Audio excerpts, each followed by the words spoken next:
안녕하세요. 민경철 변호사입니다. 이번 시간에는 좋은 변호사를 선택하는 법에 대해서 말씀을 드려볼게요. 법적 분쟁에서 좋은 변호사를 만나는 것은 가장 중요한 일입니다.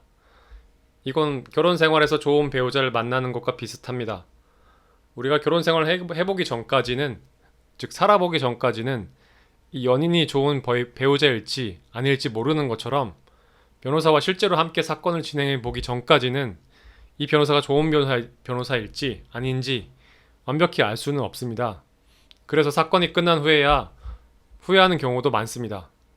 이 변호사보다는 더 좋은 변호사가 있었을 것 같은데, 그러면은 지금 이 결과가 아니라 더 만족스러운 결과가 있었을 것 같은데, 이런 후회들을 하곤 합니다.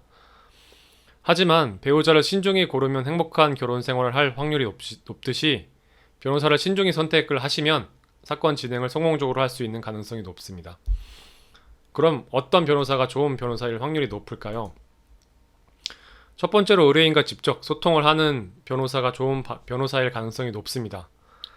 어떤 분의 얘기를 들으면 소송이 시작할 때부터 끝날 때까지 변호사님의 얼굴을 한 번도 본 적이 없다고 하더라고요.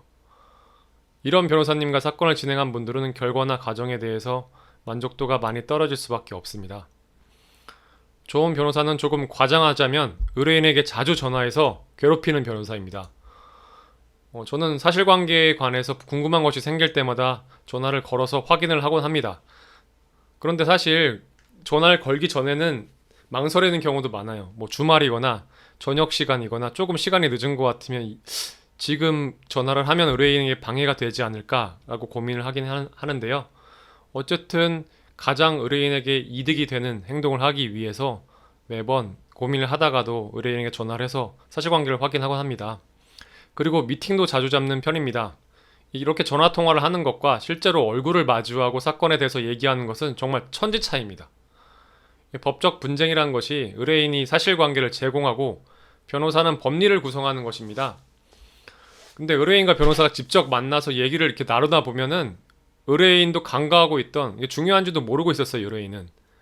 그래서 그냥 변호사한테 말을 할까 말까, 그냥 스쳐 지나갔을 그런 것들도 이렇게 의뢰인과 변호사가 얼굴 맞대고 있으면 튀어나오는 경우가 있습니다.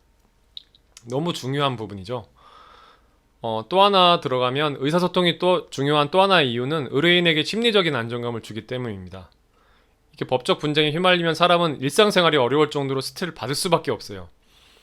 이거는 변호사님들이 당사자가 되어서 사건이 발생하는 경우도 있거든요. 아무리 변호사라고 하더라도 막상 어떤 사건의 변호사가 당사자가 되면은 그러면은 그런 뭐랄까 이 정신적인 스트레스 때문에 만약에 내가 변호사였으면 할 수 있는 것들을 많이 놓치곤 합니다. 이렇게 정신 상태가 불안정하기 때문에 법적 분쟁에 침착하고 합리적으로 대응하기가 어렵습니다. 그러면 이런 상황이라면 변호사와 언제든지 의사소통할 수 있다는 그 사실만으로도, 그러니까 내가 궁금한 거 있거나 아니면은 사건 진행하는데 난처한 상황에 빠졌을 때 내가 우리 변호사한테 전화를 하면 바로 의사소통할 수 있다. 이런 사실만으로도 큰 심리적 안정이 가질 수 있습니다. 그리고 이런 심리적 안정을 통해서 사건 진행을 하게 되면 법적 분쟁에서 승리하는 길로 이어지는 경우가 많습니다. 두 번째로 어떤 변호사가 좋은 변호사인지, 이 광고를 너무 맹신하시면 안 됩니다. 변호사 수가 워낙 많기 때문에 거의 모든 변호사들이 광고를 합니다. 하지만 광고 중에서도 믿음이 가는 내용을 잘 골라내야 합니다. 근데 제가 봤을 때 믿음이 가는 광고라는 것은 성공 사례 위주의 광고입니다. 성공 사례 위주의 광고라는 것이 자신이 실제로 진행한 사건을 그 판결문과 함께 소개를 합니다. 물론 그 판결문 속에는 그 변호사의 이름이 담당 변호사로 들어가 있겠죠. 그리고 법적 쟁점에 대해서 소개를 해놓습니다. 사실관계와 함께. 이런 것은 제가 볼 땐 믿음직스럽습니다. 반면에 고객 만족도 1위, 소비자 만족도 1위 이런 내용만 있거나 관련 기사만 있는 경우에는 제가 볼 때 믿음이 가는 광고는 아닐 가능성이 높습니다. 조사 주체도 불분명하고 광고성 기사도 아시다시피 워낙 많습니다. 세 번째로 무조건 의뢰인의 편을 들면서 계약서 작성을 부추기는 변호사보다는 의뢰인 주장의 허점을 제시해주고 그 부분을 어떻게 함께 메꾸어 나갈지 제시를 해주는 변호사가 좋은 변호사입니다. 이 법적 분쟁이라는 것은 판사님 같은 제3자를 가운데 앉혀드리고 양쪽에서 각자의 주장을 하는 것입니다. 그러면 우리 주장만 맞다, 상대방 주장은 무조건 틀리다 고집할 게 아니라 우리 주장 중에 제3자의 입장에서 객관적으로 봤을 때 이해가 되지 않는 부분이 있다면, 납득이 되지 않는 부분이 있다면 그럼 변호사는 이를 지적하고 미리 예측하고 거기에 대해서 대비를 해줄 수 있는 변호사가 능력 있는 변호사입니다. 네 번째로, 위와 같이 좋은 변호사를 만나기 위해서는 적어도 3명, 그리고 많으면 5명 정도의 변호사를 만나서 상담을 해보세요. 예를 들자면 저와 사건을 진행해서 좋은 결과가 있었던 의뢰인이 있습니다.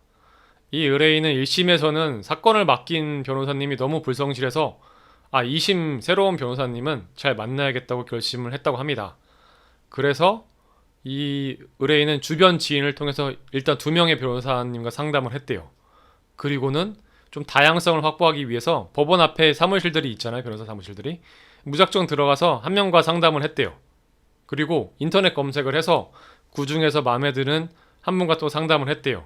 그리고 마지막으로 그 어머님의 소개로 저를 만나게 됐습니다. 근데 이 의뢰인의 말을 들어보면 이렇게 5명 정도 만나서 이 사건에 대해서 똑같은 사실관계이죠.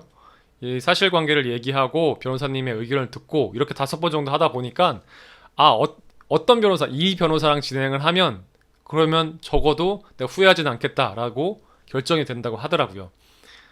좋은 변호사를 만나는 일은 너무나도 중요한 일입니다.